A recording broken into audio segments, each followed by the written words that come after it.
Before we dive in, here's another show you can enjoy in the True Story FM family of entertainment podcasts. Horror movies get a bad rap. They're cheap thrills, mindless gore, not cinema, blah, blah, blah. But we here at Sitting in the Dark know better. We know that horror is more than just jump scares and chainsaws. It's a reflection of our deepest fears, our anxieties, Okay, and there's a lot of jump scares and chainsaws. Join us, Pete Wright, Tommy Metz III, Kyle Olson, and Keenan Diaz, as we cut into the dark heart of horror cinema. Every episode, we explore a different facet of the genre, from survival horror to home invasions, from zombies to birds. We tickle the tropes, analyze the angles, and sharpen our own axes along the way. We'll introduce you to the classics that shaped the genre.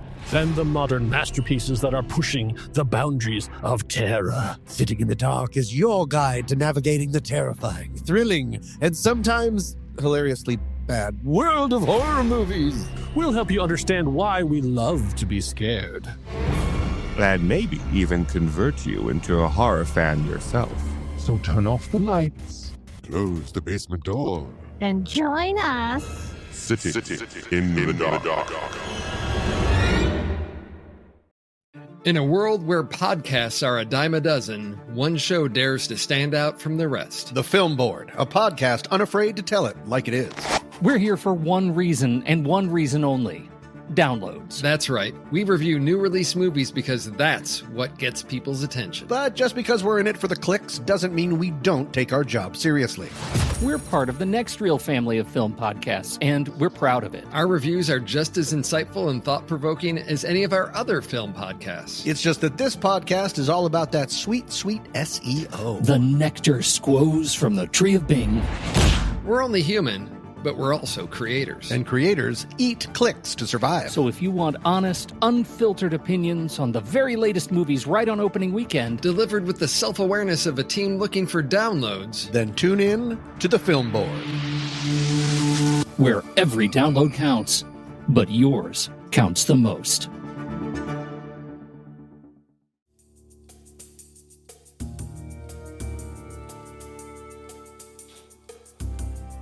Hello and welcome to this episode of Superhero Ethics. Today is a joyous day for the small proportion of us who are both geeks and love sports ball, specifically baseball and bat ball and all the rest of it. This is opening day for the rest of the league that didn't start in Japan. So I'm in my New York Mets best.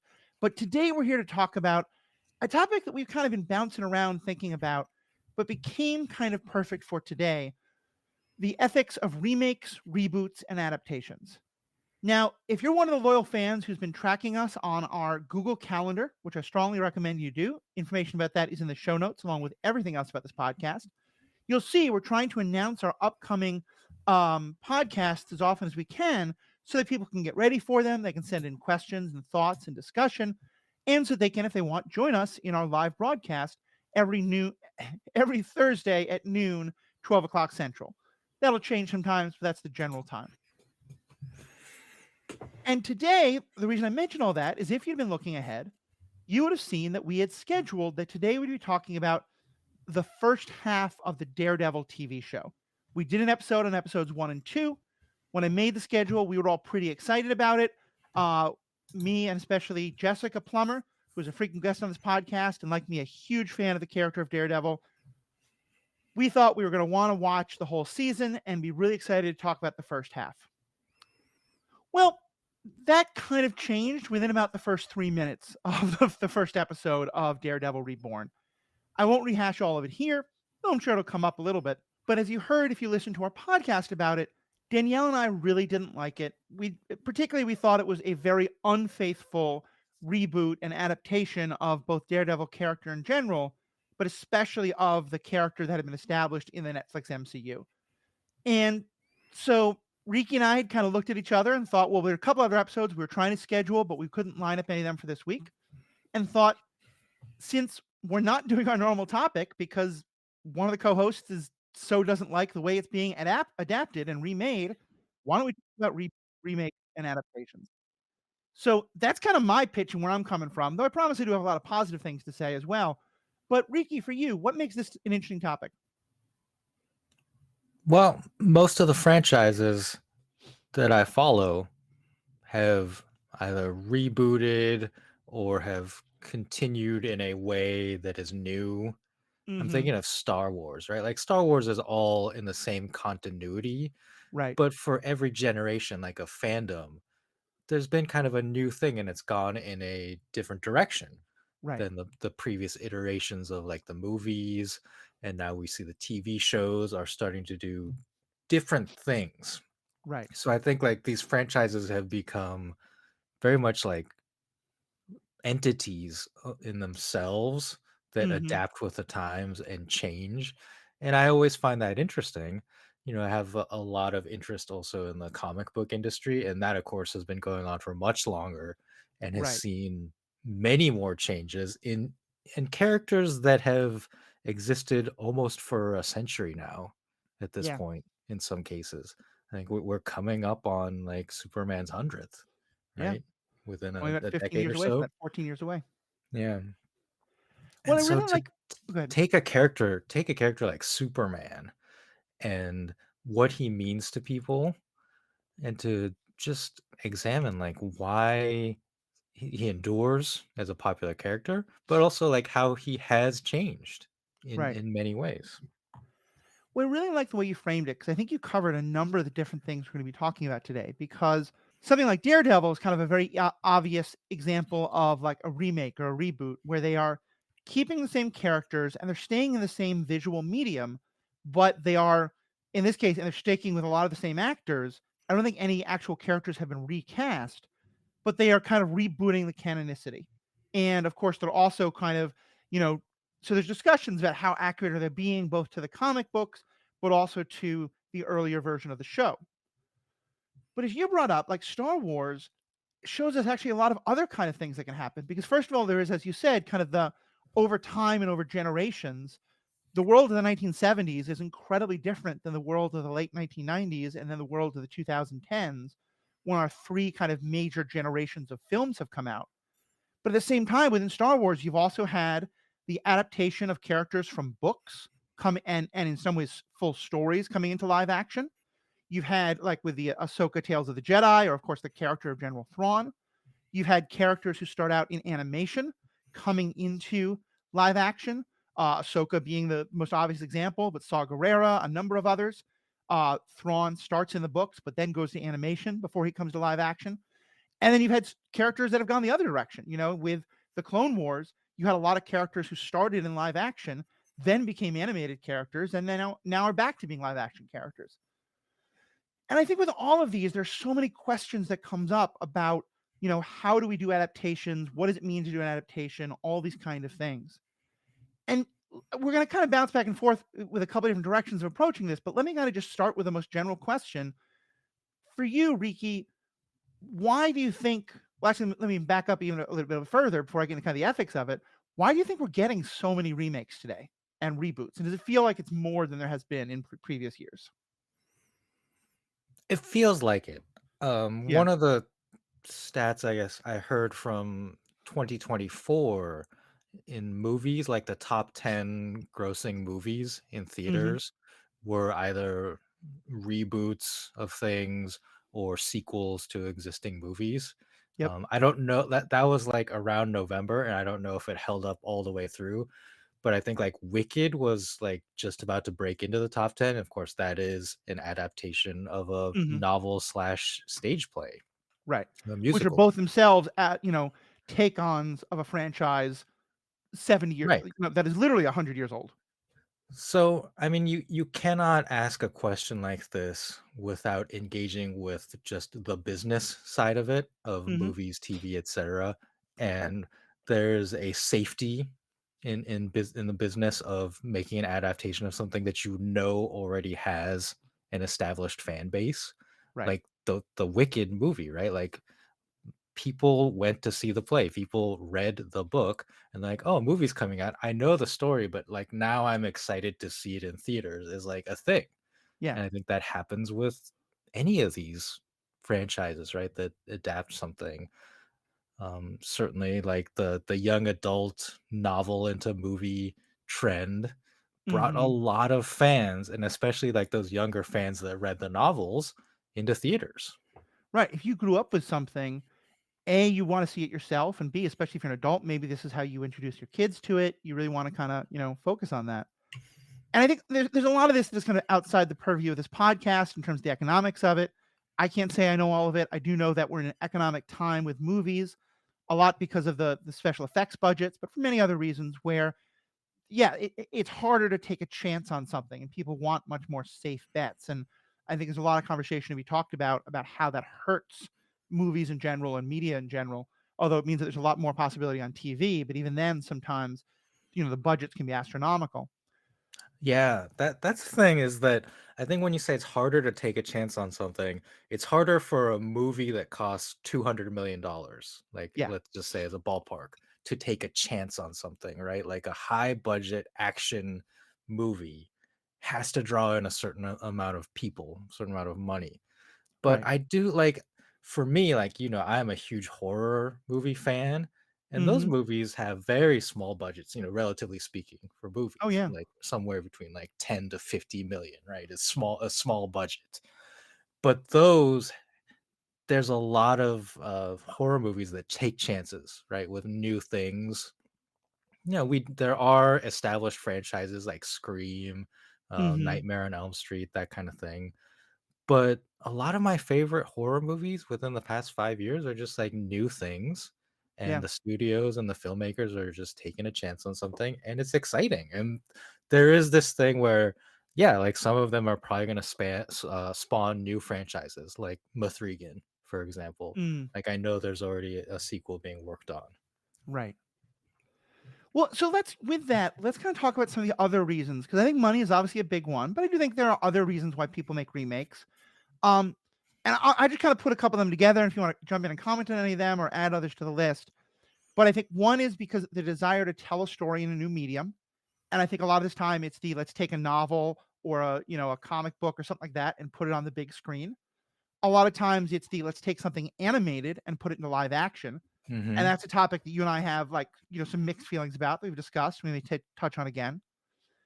There's the idea of bringing characters into an established EU, and so with the MCU, this is the biggest one we have. With we're kind of like remaking the X-Men movies now, so they can, and the Fantastic Four, because they've been to bring them into the MCU. Although Fantastic Four will hit another reason on my list, or with this new Daredevil show, it's to more explicitly bring it into the MCU.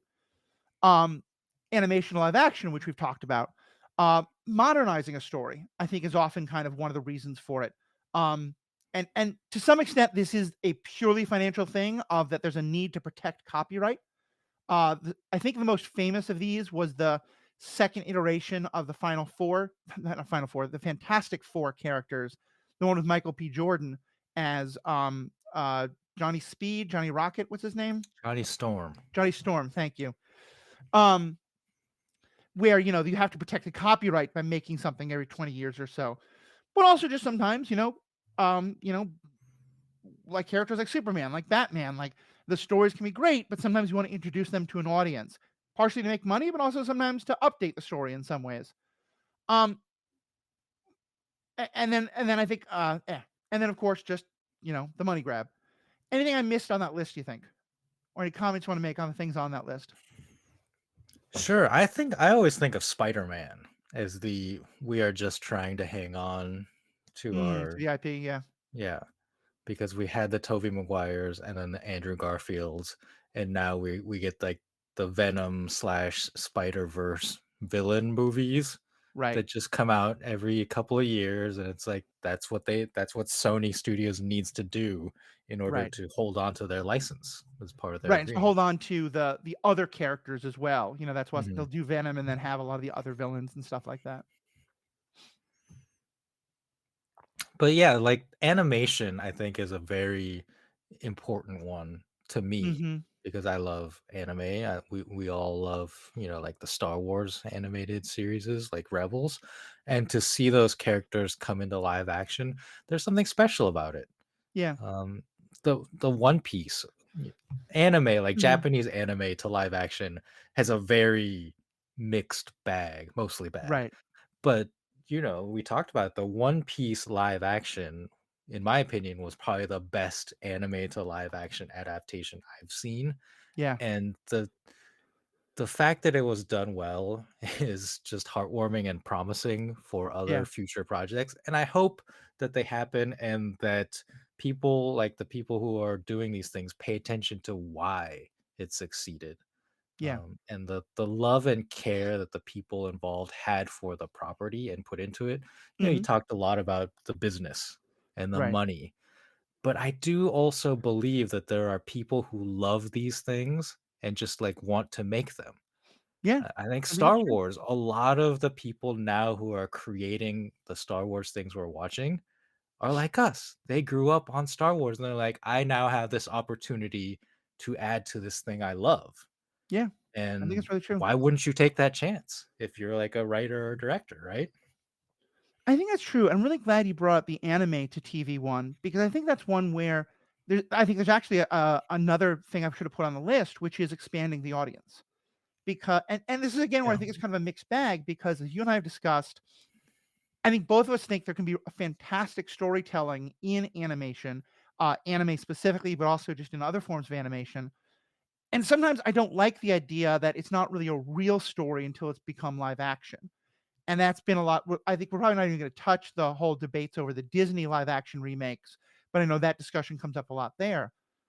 But with anime, like there's two examples that come to me that really kind of do two different things. One is One Piece, which I think was very intentionally and very successfully. It did expand the audience for a lot of people. I didn't love it as much, but for me, that had more to do with the characters than anything else. But I think a lot of people who don't necessarily love animation really loved it. And of course, the anime fans who really did loved it. But for me, Cowboy Bebop is one of my favorite stories. And I don't like the anime very much. I loved the live action. And now a whole bunch of fans are throwing a whole bunch of things at their phones. Please don't do that. If you want to send me tomatoes, just send them to me. I'll turn them into a nice sauce. But like I loved it in part because I found, and again, this is just the way my brain works. It's my own fault, not critiquing the medium, but I found the medium of the original Cowboy Bebop really hard to understand, and the TV show totally clicked for me. And I do think like when there's a story like Cowboy Bebop that is very tied to anime, but has a kind of universal story to be understood that I think is worth telling. I do like the idea that putting it into different formats and different genres not different genres, but different mediums can help more people to find that story. Yeah, I fully agree. Like that's the thing with the One Piece live action is that I just want it in front of as many eyes as possible. Yeah. And in that case, like there's doubly the animation to live action, but also like the Japanese to English audience, right? Like Yeah. it's a very niche audience for anime still, even though it's become quite popular. So I'm sure there's a lot of people who watched it on Netflix and maybe didn't even realize when they started watching it that it was Yeah. adapted from an anime. And just like getting over that hump Hmm. of resistance, I think is Yeah. important. And I think that it's important to understand, especially when animation is one, but there's a number of other mediums in which people are telling great stories, and that medium isn't very accessible to many people, or at least there's some people who find it more difficult. And there's a ton of moralizing on the fact that as a society, people don't read as much as they used to in terms of actual books. And I'll leave that aside because I think there's both positives and negatives there. But I think we can sometimes have this very like. My point being, I don't want to make a judgment about why it is or isn't that people are finding it harder to read books a lot of the time. But the fact is, a lot of people don't read as many books anymore. And when I look at a character like Admiral Thrawn, especially with Star Wars, I think that there's considered a level of like, you're one level of fan if you just want to watch the movies, and nothing judgment, but like it's more of an investment to then watch the TV shows. It's more of an investment to watch the animated shows, and then that last level of investment is reading the books, and maybe beyond that is like the video games and the encyclopedias and stuff. But like characters like General Thrawn, characters like some of the people from the High Republic, who I have really loved. It can be dangerous and there's problems with it. And we'll discuss that. But I think to me, one of my favorite kind of adaptations is when you take something in a medium like that is less accessible for whatever reason and bring it to a more accessible medium like TV or movies. Yeah, well, I mean, like, just comic books, Yeah. right? We talk about the MCU being this mega franchise, but prior to those first movies, comic book movies were seen as a joke, Yeah. and many were bad.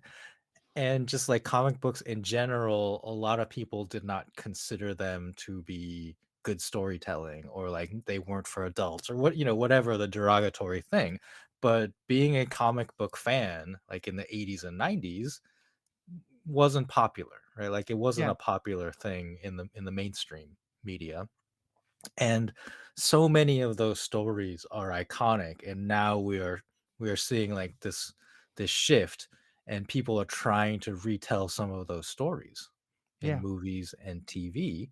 And sometimes it works well, sometimes it doesn't, and sometimes like they have to change because the story itself is like 50 years old.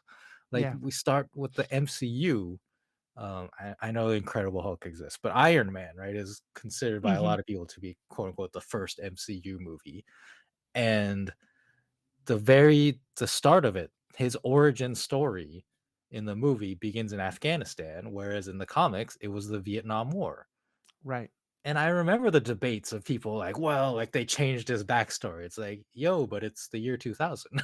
Yeah. It can't be Vietnam anymore.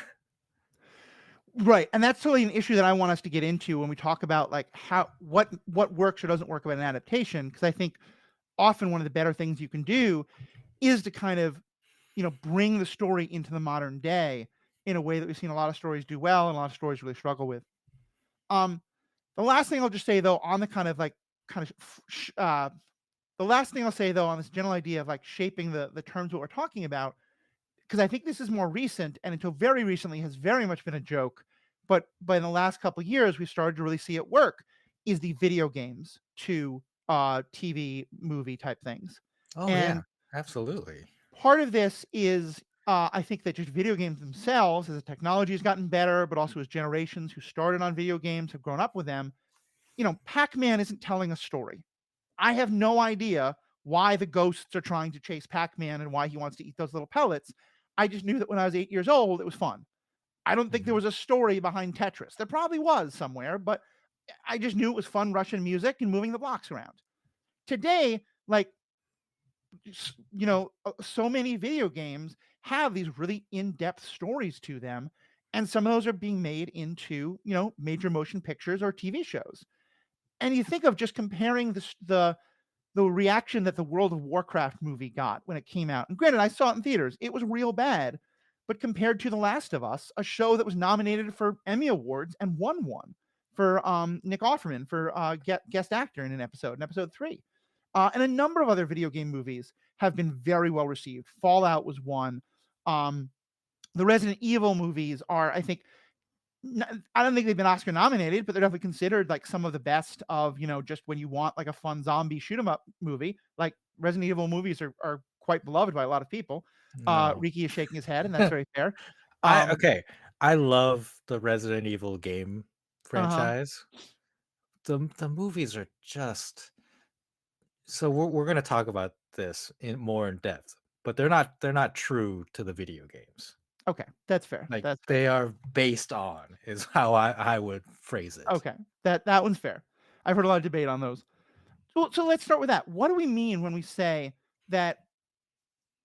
Well, actually, let me even back up a bit.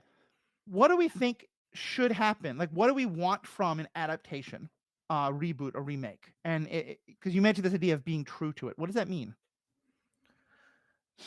I mean, to me, the reason I would say that Resident Evil movies are not true to the games is that the main character, played by Mila Jovovich, Alice, just like doesn't exist in any of the games. Like it was made up for Mm, the movies. So like she's the focus of those movies, and her entire backstory and storyline is just from the movies. okay. So that's where I'm like, this is an adaptation of the material, right? Like Umbrella Academy, zombies, T virus, etc.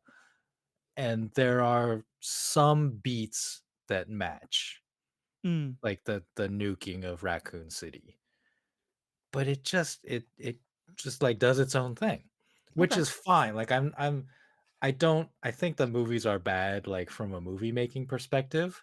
And but I think like the fact that they are different from the games shouldn't be the reason to be like, this shouldn't exist because they're different. Right. They're different and they exist, and I don't like what they've done with it. But I respect that like they had this passion to do what, 6 movies Mm-hmm. out of this? Like Okay. that is something. And Well, it what it did was also to continue the franchise and keep the name, right. like in the public eye. And I think at various points the game franchise itself maybe kind of like interest in it flagged because there were a couple of Mm-hmm. stinkers in the middle, and the movies helped keep it alive in some sense. So like there's this synergy Right. between them. Okay. Well, so if that not maybe be the best example to get to my real question, but then so I'll return to the question. What do you think is important when making a reboot or a remake or an adaptation? I mean, it depends on what you want to do, Mm-hmm. I guess, is my answer, which is like a non-answer. But No, it's okay. I don't know, like just love the thing.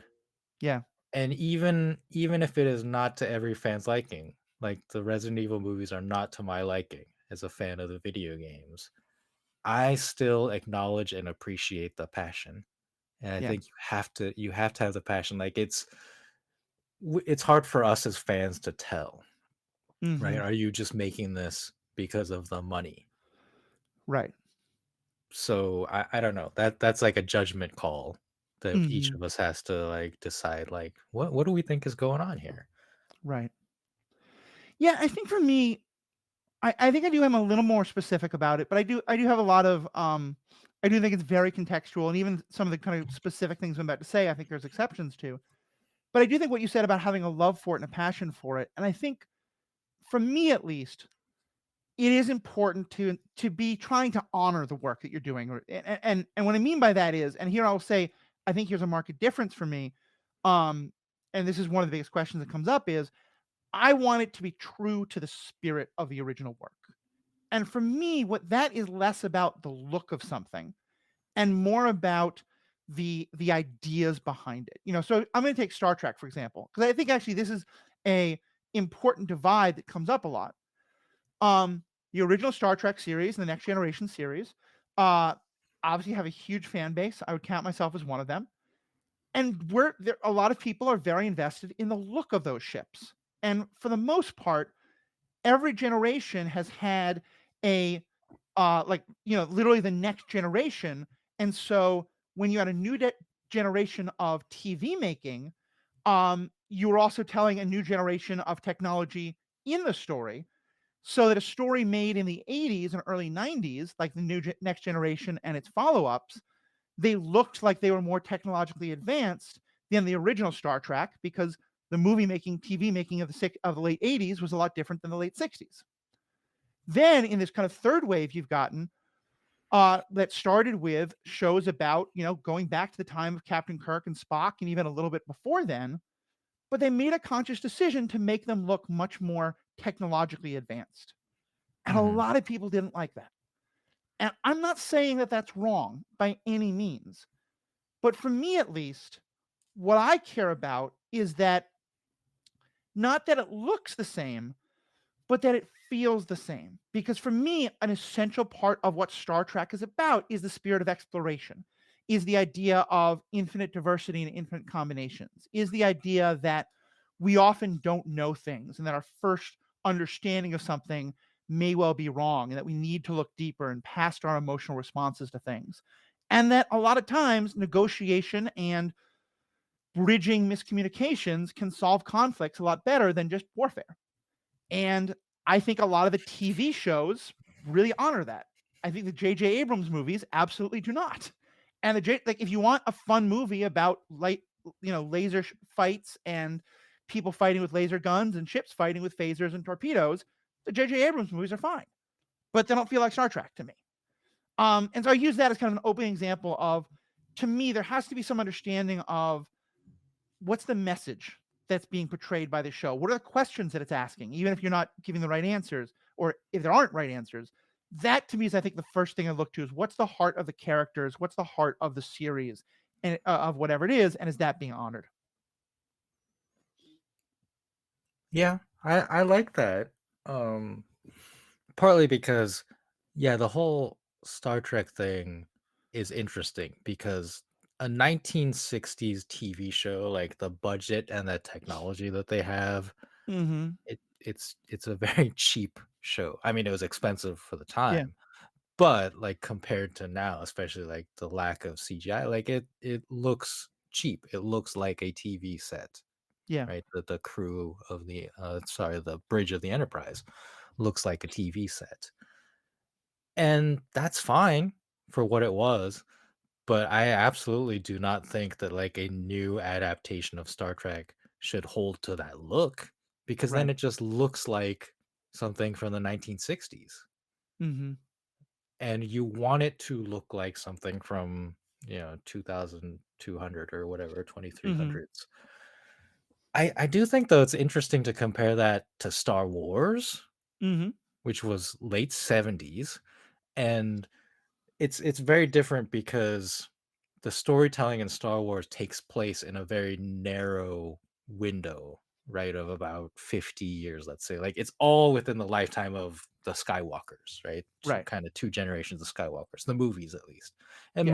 most of the TV shows happen in that same window, and they have all intentionally stuck to the visual aesthetic of that first movie Mm-hmm. to the point where you get like a sound effect like from the targeting computer of a starfighter, right? Like that little beeping sound.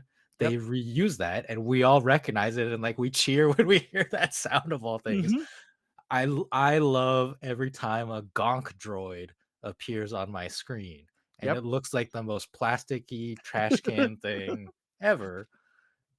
But I think like that shows the magic of that original Star Wars movie. Like, even though some of it is of its time, Yeah. it still looks very good. You know, we know now, we've always known, but just people didn't care as much, that starships don't bank. Like they turn in much more direct ways. And we've had a lot more science fiction shows that acknowledge that. Battlestar Galactica is one of the best examples of this. So is Babylon 5. But they still bank in Star Wars because just it looks cool. And we all know it doesn't make any sense. I will say though, there is one area in Star Wars where what you said is not true. I think it stands out because overwhelmingly what you said is correct. But it's interesting to me because it does spark a lot of debate about this, which is lightsaber fighting. Mm. Um, there was You no mean the like, choreography? yeah, the lightsaber choreography. Yeah. If you compare Obi-Wan Kenobi and Darth Vader, they're basically stationary. They're moving around a little bit, and they're just swinging these two-handed weapons. Mm-hmm. Neither of them are martial artists in the slightest. Now compare those exact same, and granted they're 20 years younger, but those same characters in Rise of Skywalker, or look at like the characters at any other point. They're doing there's like lightsaber fighting. It becomes a martial art, I think, at some point along the way, and also incorporates a lot of martial arts, or at least like parkour or something like that. There's just a lot Yeah. more body movement and a lot faster movement of the lightsabers, and also they often become one-handed weapons instead of two-handed weapons. And Well, there are people who complain about it, and I think you can kind of explain it, but also just sort of like accept that like fight choreography is a lot easier to do on screen these days, and that's okay. yeah. I mean, you have to point to the casting of Ray Park in The Yep. Phantom Menace, like an actual martial artist, and what he brought to the character of Darth Maul became the new blueprint for Right. lightsaber fights. Like it was cool at the time, and then now everyone's doing flips and stuff and spinning. Mhm. The Yoda one perhaps is a little ridiculous, My comments about that and the ableism involved are on record, but we can move on. but I think that's a very good example of a franchise updating, not even to the times, right? Yeah. Like martial arts movies existed, like Bruce Lee movies in the 70s. So Mhm. you could have cast Bruce Lee as a Jedi and had him fighting in that way. But I like it. I don't know. I don't know what to say other than yeah, stuff changes, styles Yeah. change. Like we as much as fans we're like this is real, like this is real history, so it doesn't make sense that like X would happen and then Y would happen and this changes. they're also just like movies that we like to have fun watching, and Right. I would rather watch Ray Park do his thing than just have like King Arthur versus the Black Knight type of sword fight. Right. Yeah, and that makes total sense to me. And I think that it's, again, you can kind of squint your eyes and find a way to explain it in canon, but also I just don't think you have to. And I want to be very clear that I'm not trying to disregard what matters to the people for whom, the colors of the uniform or the style of fighting matter. And like, one example we've talked about before, actually maybe this is a good segue into it. For me, um, the height of Wolverine is utterly and completely unimportant to me. And part of that is Mm, because I don't have an investment in the originals. And so I'll say that. And so I'm able to enjoy the adaptations on their own. And I do think there's an important ethical question there of that while there's nothing wrong with that, and I think no one should ever feel bad for not knowing the source material. I do think that people who just know the newer version, we can sometimes be a little quick to denigrate the importance of the concerns of the people who do love the source material.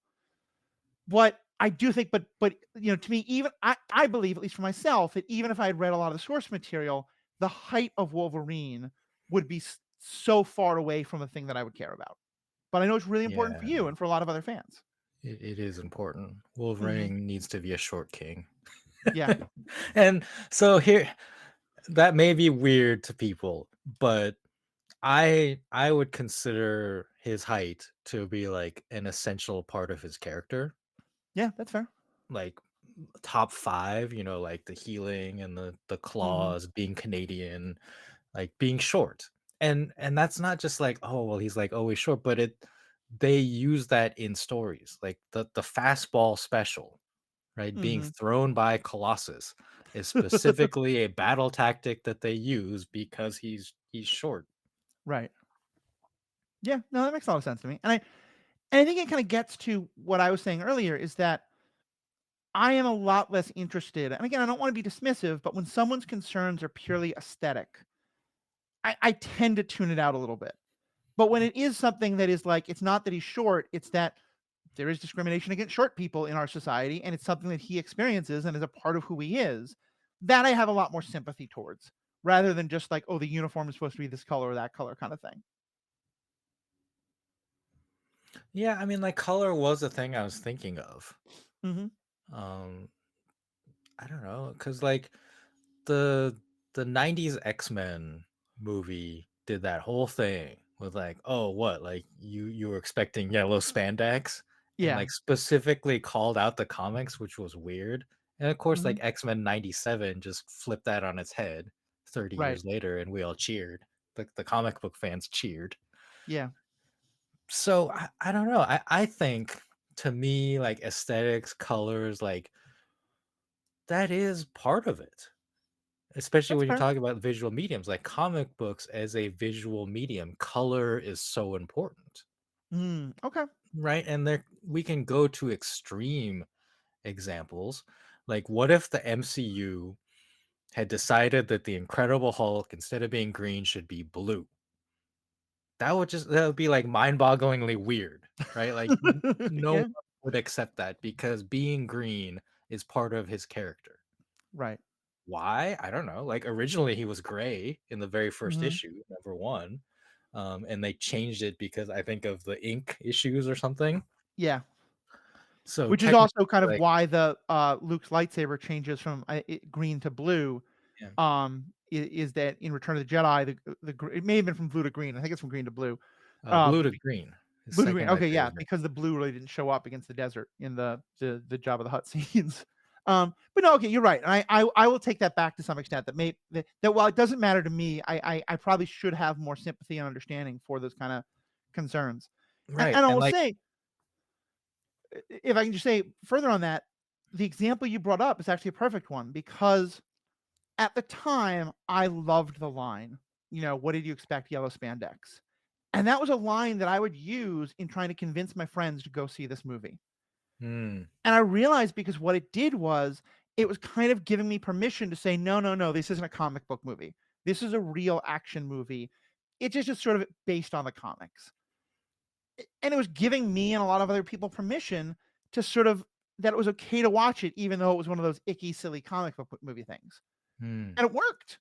And looking back on it, it's pretty shitty to the origins of the thing. And I think that we're now in much more of an age where like reading comic books doesn't by definition get you stuffed into lockers anymore. In fact, a lot of people who read comic books stuff other people in the lockers, and that's not cool. And don't do that. But you know what I mean? Like the yeah, I feel like we don't need that anymore. And you're right. I didn't cheer in the same way, but I felt a little called out by it and in a good way by that by them going back Hmm. to the yellow spandex in X-Men 97. Because yeah, it's an interesting example of where I think it's fine to have a little fun with the original and to sometimes be poking fun at it a little bit. I'll talk about another example of that in a minute. But I think that if you feel like I'm trying to remember, there was a reviewer who used this as an example of something being really bad.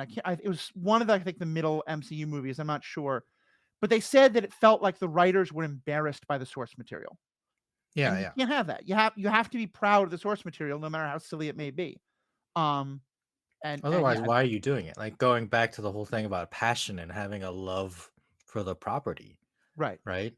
I think when you look at the people involved in the making of the MCU, like you cannot get around the name Kevin Feige at this point, right? yeah, And if you look at his biography and his history, he loves comic books. Like yeah, he was like a production assistant in that first X-Men movie. And the hmm story goes that he was slipping issues of comics to the actors and being like, "Hey, like look at this. Like this is what I kind of want your character to be like." oh, that's And he amazing. was even at that point like he was influencing things and trying to bring more of that comic book authenticity. And Yeah, now that he's in charge, he's like bringing all that to the forefront, right? yeah, And that's, to me, that is like my primo example of like the passion yeah. and having a love for something and being able to bring that to a wider audience. I think that's a great way to describe it. And I think that, like, again, that doesn't mean you have to take it 100% serious. I think you can make fun of things, but there's a difference between being the outsider mocking something versus being the insider having fun with it. And I'm using this only as an example. I don't think it really qualifies as a remake or reboot. It is very much a send up, but Galaxy Quest is making fun of Star Hmm. Trek left, right, and center. And it's making fun of Star Trek fans left, right, and center. But it is clearly done with love and with reverence by people who love those things.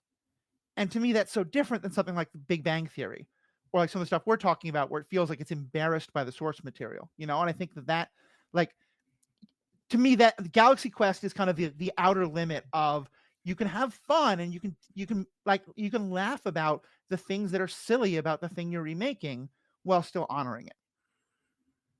Yeah, I was actually like thinking about this the other day. That it seems like we have lost that kind of parody movie. Mhm. Spaceballs is another one, right? Yeah. I feel like it's beloved by Star Wars fans. And I think Mhm. Galaxy Quest also is beloved by Star Trek fans. I've heard people say like they consider it a Star Trek movie in a sense. Yeah. So, I but we mean, don't really see like that kind of parody anymore, which is weird. Like and the parody almost happens within the franchises themselves. yeah. Like I was thinking about how the whole like the yellow spandex thing nowadays in Marvel movies, there's almost always a scene or a line where some characters laugh and scoff at a name, Right. right? Like in Spider-Man No Way Home, when Dr. Octopus shows up, or yeah, they're like, "Hey, oh, your name is Octavius?" Like, and they like all snicker at Yeah. it. And like that name thing like just happens, it seems like in every movie. Yeah. It's the franchise saying like, "Look at these comic book names, they're ridiculous." Yeah. But And we I'm still like, I love don't it. We're still like, doing it, you know? yeah, well, I don't love it. I'm just like, Oh, it's okay. just their name, like deal with it. Yeah. I do like the Spider-Man line, like when he meets Doctor Strange. He says, "Oh, we're using our made up names? I'm Yeah, that's pretty Spider-Man." great. Well, That was a good way of doing it. Just like laughing at someone's name because yeah. it like describes them. That is just Uh-huh. the medium of comic books. That's what it's always been. Well, and I also like when sometimes when it's not just poking fun at something, but it's acknowledging that a lot of these stories that we love have kind of problematic roots sometimes a lot more than others. And for me, the example I want to use about this is Luke Cage. And a lot of people may not have seen the Luke Cage TV show or even know the character. He's definitely kind of on the lesser known side, but he's part of the street level heroes that Daredevil and all them were part of. And he had a great show starring Mike Coulter in the Netflix MCU. And the character is a creation of the blaxploitation days of the 1970s, when it was a lot of white creators primarily creating black characters that were like, in some ways it was like, yeah, we don't have any black characters, this is a good thing. But a lot of them were also playing into a lot of white stereotypes about black people in the 70s, and that has continued till today. And the show is written and made almost entirely by a black crew in terms of like writing, directing, and stuff like that, and really focused in that community, in that world. And you haven't seen the show, have you? No, I have not seen any of the Netflix Marvel shows. So he starts out as Power Man in the comic book. Yeah. And it's kind of a ridiculous costume, and it's very tied into a lot of these ideas. The yellow shirt is iconic. Forgive me spoilers for a show that's about 10 years old, but this will have some slight spoilers. In the course of the show, he goes to visit, like to find out the doctor who created him, who's a white man, and is put in a situation where his clothing gets destroyed, because showing Mike Coulter without a shirt off is something that lots of fans are really happy with, myself included. But as a result, he needs to put on something else. And so he finds the Power Man outfit that this white guy had constructed for him, and he puts it on. And so we get to sort of check the box of, we do get to see Mike Coulter in that original costume, while he's acknowledging, this isn't me, this is a creation of the white people who tried to make me what I am. And also it's kind of ridiculous. And it was just, to me, it was such a great balancing of acknowledging the problematic history and how much the show was kind of a reclaiming of like, no, Luke Cage can be a great character, but he's a black character. He should be told by black artists. And reclaiming that and reframing it in a way, because especially like, the show came out not long after, the show was made not long after Trayvon Martin, and the fact that he was wearing a hoodie and a bullet, pierced t-shirt for a lot of it was a very important look. And so to me, that's another great example of where, like, yeah, there should be love, there should be passion. But we can also acknowledge that sometimes out of malfeasance, but often just like the benevolence of the time that was not understanding a lot of things that should have been understood. Some of these creations are 50, 70, 100 years old and could be used to be modernized somewhat. And that can involve poking a little fun at their origins. Yeah, I like that a lot. Yeah. Well, and so that leads to another one of these historical questions. You talked about Iron Man going from Vietnam to Desert Storm. I think this is another thing that becomes really important, is that on the one hand, if a story is very historically bound, then sometimes I think it is very important to keep it in that time period. But that at the same time, some of the best adaptations, to my mind at least, have acknowledged that you need to make the story relevant for today. And so for today, at the time of Iron Man coming out, like my parents had lived through Vietnam, but I certainly hadn't, and a lot of younger people hadn't, but we'd all lived through Desert Storm. And the two examples that I like to use as both positive and negative are V for Vendetta and Watchmen. And I mention those because V for Vendetta is very specifically set, the book, during Thatcher, and during the particular ways that Margaret Thatcher was making the country more conservative. And in the story, the people who made the movie looked at that and said, this is now 15 years after Thatcher has fallen. That's not the concern anymore. But now we're in this post 9/11 world of all of these horrible fears about Arabs and about non-Christians and about, people from, brown people in general and things like that. And so they updated the story to be a fascist government that was about those fears instead of the kind of things that Thatcher and making it very about classism had been. Watchmen, on the other hand, is written during the Cold War, when a lot of people think it's entirely possible that we're going to nuke each other. But by the time the movie came out, that wasn't a concern anymore. We knew the Cold War ended. And I at least have always felt that is a failing of the Watchmen movie, that they don't update that they try to say, remember how scary it was when we thought that Ozymandias might be justified, or probably not, but might be, for taking this horrible step to end the Cold War threat, when all of us knew it ended already. And if it had been a different kind of threat, it might have worked a lot better. I'll get off my soapbox and pretend that I asked a question there so that you can kind of respond to that or tell me how wrong I am or anything like that. Well, I don't know if you're wrong. I do think like some stories and some characters do get tied to a specific period in history, Mhm. and it's up to the new storytellers to decide what to do about that. And kind of like, to me, like one of the best workarounds has been Mhm. Captain America, right? Mm. Like his origin is tied to World War II Yep. because like Hydra is a sub organization in Nazi Germany, and just like putting him on ice and him waking up like whenever the now is like the perfect workaround that's kind of always gonna work. Yeah. Same time period, Magneto being a Jewish child incarcerated in a concentration camp and then escaping because his mutant power awakens, starting to be difficult to weave that into modern stories, Yeah. right? And we saw with X-Men 97, they got around it by just like leaving the story being told in 1997, as Right. the title says. But like, I'm not sure what's going on in like modern X-Men stories. Like some I think are just kind of like, yeah, he's old, whatever. Like maybe his Mhm. mutant powers make him age less type of thing. Yeah. Well, I know that the Magneto one is a very debated topic, and ever since this idea of the new X-Men reboot it's been one that's come up a lot. And I think there's legitimate arguments on both sides. I think on the one hand, there is an extent to which the Holocaust is a unique moment in history that having characters that are tied directly to it, particularly Jewish characters, is an important thing and something that shouldn't be lost. And it's important to his character Very much so. because like he's like, I lived through this. Like Right. you all don't see like this is the same thing that's happening.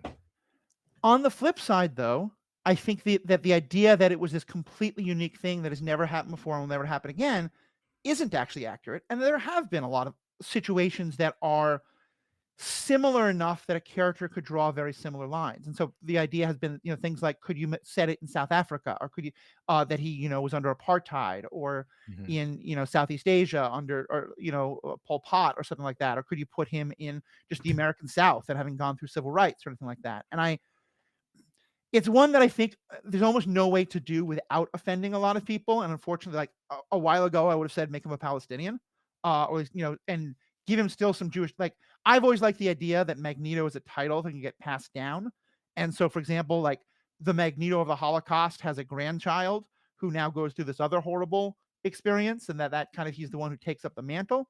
Um, but there's a lot of sensitivities about it, and they've gotten certainly a lot worse in the last 2 years because of the war and the horrible treatment of the people in Gaza.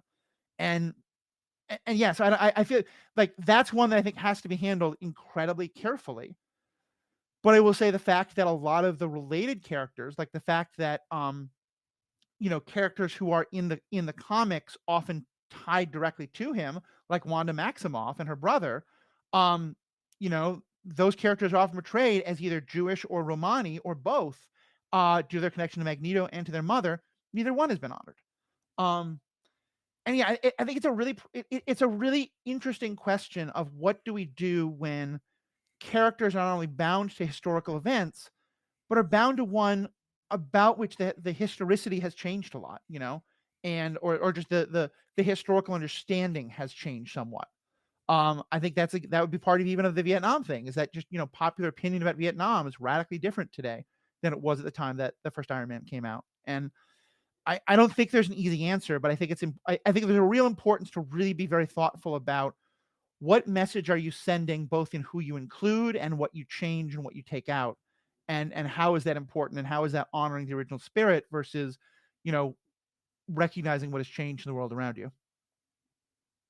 Yeah. And sometimes it takes time, I Mhm. think.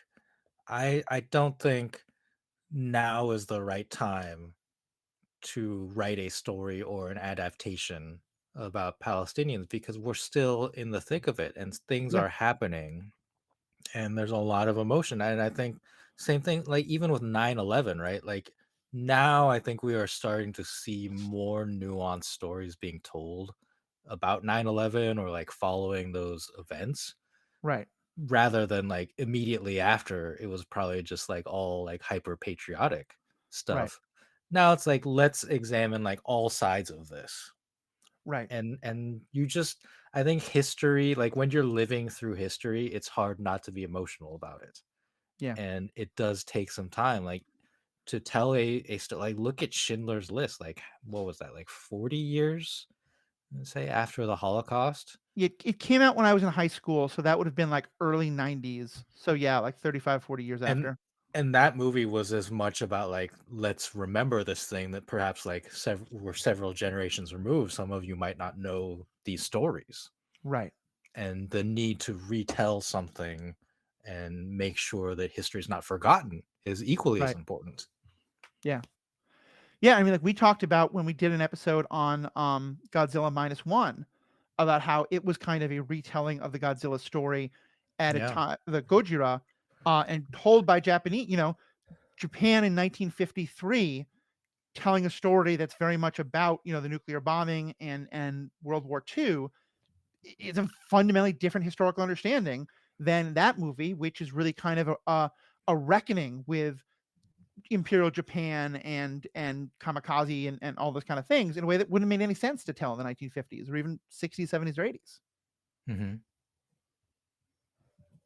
Yeah, I could go listen to that episode. Yeah. A lot of Yeah. feelings. I think there's so much we talked about in that episode that comes up here. This gets us into an issue that there's a lot of controversy about, and so I want us to at least touch on, but I feel like you and I are pretty solidly in agreement and have made our points pretty clear in many episodes before. Race swapping of characters, gender swapping of characters. Anything you want to say beyond getting upset about it's dumb? Um, Or like, let me make a slightly more nuanced comment on it at least. I think that to the extent to which it is important part of the character, it is worth examining and thinking about. And for me, the punching up versus punching down theory becomes very, very important. Of I making more characters non-white, more characters non-male, more characters non-straight or cis or disabled, like further diversifying, because I fundamentally believe diversity is good. I learned that from Star Trek. Is always something I'm going to be in favor of. I think that there needs to be some understanding of the dimensions of it and what it means, especially in how that character relates to other groups and things like that. But I think in general it is very unfortunate and very disingenuous that a lot of the kind of like larger cultural conversations have become these fights over like, oh, why don't we have enough white superheroes anymore? And I think just the less said about it, like obviously I've brought it up, but just to kind of say, for me at least, I don't think there's much question. I think there's nothing wrong with adding more diversity to characters. I think if a character's race or something like that is important, then probably keep that and tell other versions of the story. But the idea that we have to protect white male characters to protect white men is just something I have no time for. yeah, I mean, I guess I agree with that in general principle. I'm just like kind of think of examples Mm-hmm. of that and like why it's good or why it might not be good. I don't know. Like the first thing that came to mind when you said that is like people make this absurd argument about like, well, what if they made Black Panther a white man? How would you Right. feel about that? And it's just like that just doesn't make sense. Like it's like Yeah. look at this character and who he is and what he is. Right. Um and yeah, I don't know. Make better arguments, I guess is what I would say to people. Yeah. I think because most of all, for me, what most of those arguments come down to is that there's sort of an idea that the default is white male, cis, straight, abled, etc. And so there has to be a reason to make someone not the default. And anytime we question that and say, this is a character for whom their race is irrelevant, for whom their gender is irrelevant. I mean, it's always relevant, but for whom it's not a key part of the character. And yeah, I'm always going to be okay with switching things around and trying things out in new ways. In a character like Black Panther, like Luke Cage, like Shang-Chi, like any of those characters where it is an important part of who they are, then yeah, I think it should be kept. But if now Black Panther is a woman in his sister. God, what's her name? Shuri. Shuri. Thank you. Like, I don't think that's a bad thing. I think it's interesting to see how it is explored. Well, specifically like that example, like she has inherited the mantle and the powers of Black Panther. Right. Right? It's not like they took Black Panther. It's not like they took T'Challa and then made him, I don't even know just what the female version of T'Challa would be, but like made that character a woman. She is her own character, and she went through her own arc of feeling not worthy of this and then rising to the challenge, and like that was a good arc for her character, and she rightfully inherited the mantle of Black Panther. Yeah. I think like if you take an existing character and story and then just like change it, you have to ask yourself the right questions of like why you're doing this and how important are these characteristics for that character. And I think you just have to take it on a case by case basis. Yeah. And make sure you're doing it for the right reasons. Yeah. Yeah, I think it's a really good point. And so let me as we kind of start to wrap up, we've been an hour. We will have some bonus content for members. Of course, $5 a month, $55 a year. Help us keep the lights on, get all sorts of free content. One of the examples that was brought up by our friend Jacob, former judge, former co-host of this podcast, Jacob Leachich, that I remember actually we talked about a bit, and I want to kind of get your thoughts on, was situations where there's a comment being made about a character, but in ways that don't really fit anymore, or are now seen as kind of problematic. And is it better to just get rid of it or to adopt it? And the example he brought up was in Avatar: The Last Airbender, the misogyny and sexism of the character of Sokka in the first season. Because in the show, the character is a very pronounced, and let me say that again. In the first season of the animated show Avatar: The Last Airbender, Sokka is a complete sexist. And not in kind of ways that come off as like malevolent, like he's a villain, but in ways that are almost kind of laughable in the show. Because, things like where he like meets the warriors of not Yoshi, of Kyoshi Island. Thank you. And he's like, "Oh, you're girls, you can't fight." And quite laughably, like they completely whip his ass. And it's a part of his character growth. And at first he's very like, he has to protect all the women around him, even though he's not a bender and his sister is. And it's played for laughs, but also it's a major character lesson for him that he learns by the end of the first season, like this does not make any sense. And he is a different character in that regard by seasons 2 and 3. The live action show that we liked a lot of and also had some critiques of took that part of his character out entirely. And Jacob's point was like, this isn't great because, characters should have arcs, and like it's important to learn, like to let go of some of these sexist beliefs and stuff like that. I think I understand why they took it out, because I think there was a time in Hollywood where it felt like it was still okay to be sexist as long as the other characters were laughing at them. And you still had a lot of very misogynistic humor.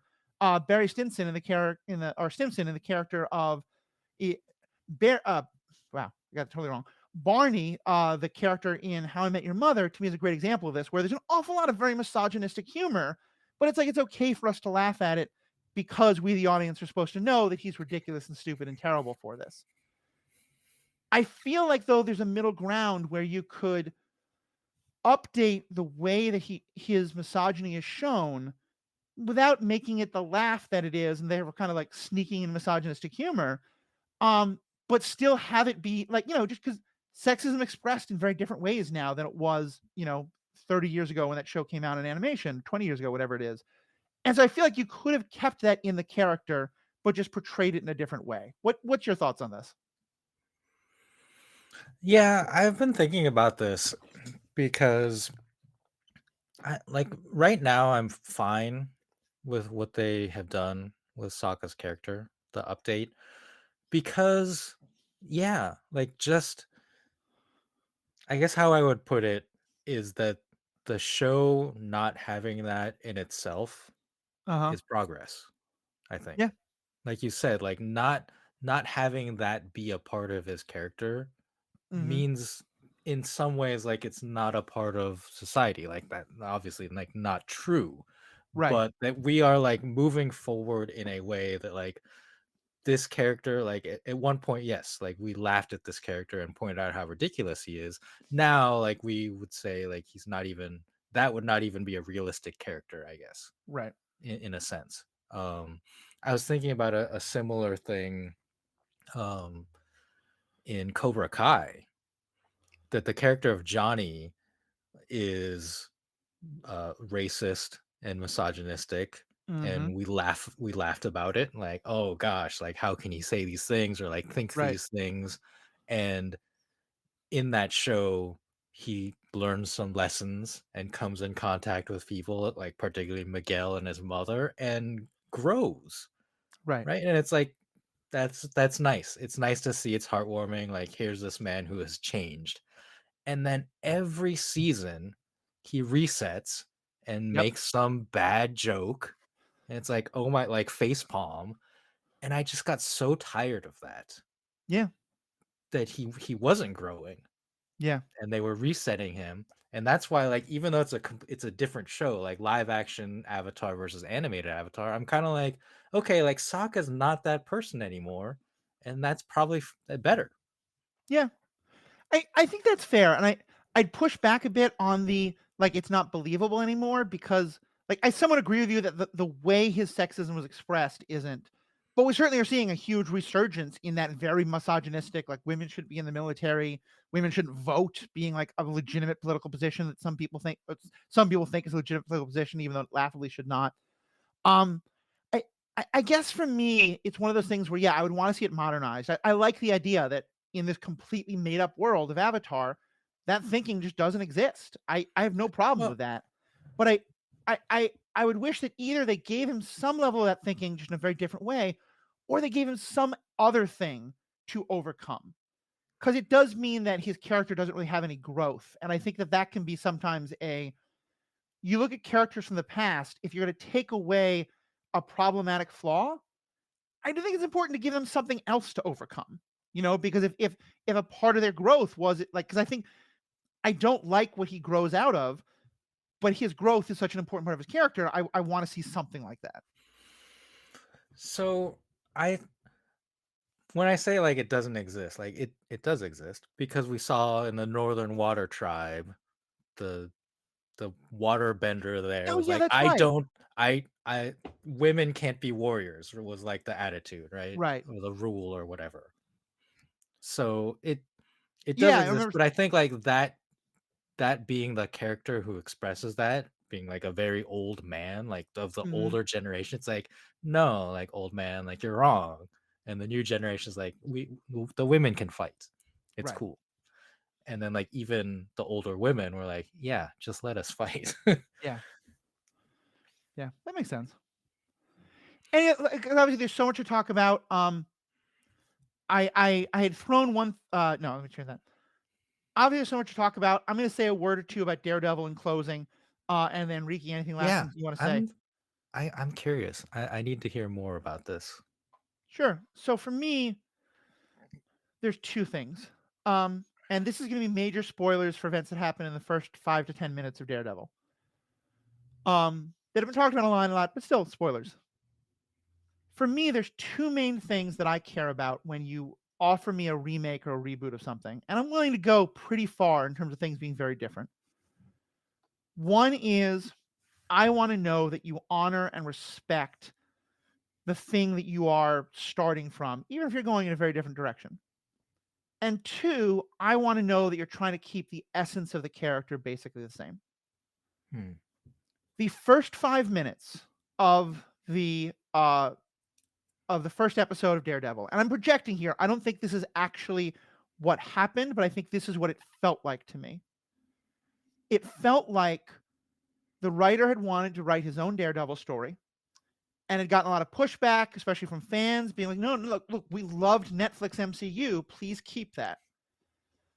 And so they made a point to tell the Netflix MCU people, fans, hey, don't worry, I'm going to honor what you like. And then very intentionally said, fuck you in the first few minutes. Oh They dear. killed off a major character that didn't have to come back at all, but gave us all this hope this character would be back just to kill him off. They did a whole other things that felt incredibly like this is saying, and including he also gave some interviews, like there was some preparation for it, but where he was like, yeah, people just sat around and talked too much in the first show, and I don't want that. And that was one of the best things about the first show. But then, like, the utter essential part of Matt Murdock's character, as we've talked about, was that he doesn't kill. And then he wrestles with that and he thinks about it. And he kills someone in the first 5 minutes of the show. As it turns out, the person has superhuman powers and thus he doesn't actually die. But Matt Murdock 100% believes he killed this person. Okay. And I was like, okay, well, that's not a character I have any interest in. And I've heard since there's some interesting questions that the show explores, and so I might kind of treat it like I did, the movie First Knight, which is an interesting story about a knight and a king and a queen, and a knight is in love with the queen. It just doesn't bear any connection whatsoever to King Arthur and Lancelot. And if I just think of this as a story about Michael Murdock and, Dare Demon or something like that, then maybe I'll enjoy the show if I try again. But the things that here's the most charitable way I can put it. But if you want to hear me be angry about it, go back and listen to my episode about Daredevil with Jessica Plummer, because she's even more pissed about it than I was. Or at least we were pretty equal, I'd say.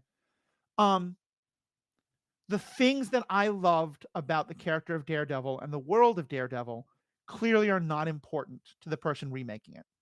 And so for me, I would say purely subjectively that I don't feel like it's a good adaptation. But from an objective standpoint, I would just say it is not the version of the character that I love and care about, and I have thus no interest in watching more of it. Mm-hmm. Okay.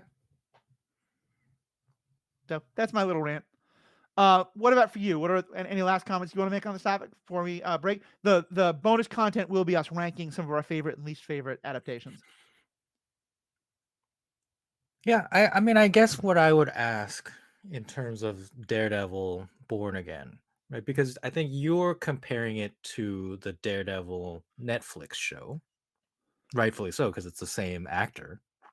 Yes, but Charlie also Cox. through Jessica, I'm also comparing it very much to the comics. Yeah, Jessica is a huge comics fan, and she also felt like this new show has no connection to the comic books. And that was going to be my follow-up question, is like, how does it compare to the comics, which I have no experience with. So that's good. That's good that she was able to provide that, because to sum up all of this, like, yeah, I mean, I think it's okay for new people to tell new stories with existing characters within existing franchises, and sometimes they don't always make a lot of sense in terms of the connections, but there is the essence where you want some through line to be true about these people. And that doesn't mean you can't change them, but I do think, like, if you do change them, it needs to be important. It needs to be for a reason. Right.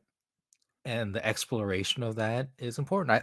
I was reading about Spider-Man. This might get a little long, but I was reading about Spider-Man and how fans are still pissed that he's not married to MJ in the comics, because that was a big thing. Mephisto happened and the marriage was dissolved like with magic, and fans keep saying, get him back with MJ, get him back with MJ. And the creators are like, no, like, that story was told for 30 years or whatever, and we're trying to tell different stories now. Yeah, that's fair. That also leads to there's one further complicating thing about the Daredevil thing that I should say that I think leads to a general point, which is that one thing Jessica made clear is that while we only have kind of one other definitive, I mean, back that up, is that with a lot of these things, when we say it's not true to the original, often what we mean is the version of the original that we already have decided is our true one. Because in the comics, there are like Yeah. 8 different runs of Daredevil. The Yeah. majority of them are the kind that Jessica was talking about, but there have been some that are pretty wacky, and that maybe are closer to what I don't think this is directly connected to any of those, but like there is some level of that. And I think there's often a danger of saying that your one version of it is the one and true one, and therefore should always be the one that's compared to. And so, for example, I will say I have tried to change my language a lot on Batman, as an example, because I think a lot of people hate the Joel Schumacher Batman movies, and that's the Val Kilmer and then the George Clooney Batmans. And I think if your origins for Batman are a lot of the darker comics and the kind of Michael Keaton movie or the Batman the Animated Series, that makes a lot of sense. But the Joel Schumacher Batmans actually feel very authentic if you grew up with Adam West and Batman 66 and Kapow on screen and a very cheesy, campy version of the character. And Yeah. I kind of think that, especially with some of these characters that have had so many different versions, like that's why a lot of times I won't say that the Snyder Batman is wrong. I'll say it's not my Batman. And that's where I think I try to come down the most on this version of Daredevil is the Netflix Daredevil established a version of Daredevil that is very dear to a lot of people, and this is very much not that Daredevil. Mhm. And do I think Netflix Daredevil should be the primitive Daredevil? Yeah. But there's also a Ben Affleck version out there. Like, there's a lot of other things that are out there. And like I think in Star Wars this comes up a lot because, I think that the character of Luke Skywalker in Last Jedi quite easily matches up with the Luke Skywalker of the original movies. What he doesn't match up with is the Luke Skywalker of the extended universe novels. And I don't particularly like the direction he goes in those, and he becomes, I think, kind of a demigod. And I don't think that's a good character. But I do want to acknowledge that it is legitimate to have fallen in love with that version of the character and to have very much not seen that in The Last Jedi. I think it doesn't justify the amount of vitriol that people have about that. But I'll concede that there is some legitimacy there to like feeling that. But I think that's where it's also important to recognize, like, what am I thinking of as the one true source that we should be, paying attention to? And is that always the one true source, Yeah. I mean that phrase itself I think is problematic. I think these characters have existed for so long, so many versions, so many writers Yeah. that yes, I think we can have our favorites and say I want this material to be adapted or I want this writer to be writing it. Right. But that's not the world we live in. And yeah, I think it's okay to personally dismiss something and say I don't want to watch this new Daredevil. Yeah. Right? Daredevil Born Again because I don't like the way that this character is going. And that's fine, like that's your personal opinion, but I don't think as fans we should be like this isn't the real Daredevil. Like I use that phrase regarding Resident Evil, but they're just different things. They're different continuities, so to speak. Right. There's one quote from our listeners that I want to find here. Let me just see if I can find it. Give me 1 second. No, I think that is so true. And in closing, I can't find it at the moment, so I apologize. But in one of the Discords where I posted this question, someone wrote that for them, the key thing is that if they find an adaptation of something that they don't like, it doesn't actually change their version of the character that they like. And they can always go back and reread the comic book or play the video game or do whatever. And I think if I have any kind of like moral point about all this, to me, that's the central one is I get being upset about it. I was real mad about the Daredevil thing. But then I just turned on Netflix and watched the original Daredevil, and guess what? There The you character go. is still just as good as he is. There And you go. and Exactly. That's what I was gonna say. It's just like enjoy the thing you enjoy. Yeah, exactly. All right. Well, thank you so much, everybody. This has been real fun to talk about. Please let us know your thoughts, your comments. On behalf of myself and Riki, we have had a great time talking about this with you. We want to hear your thoughts. Live long and prosper.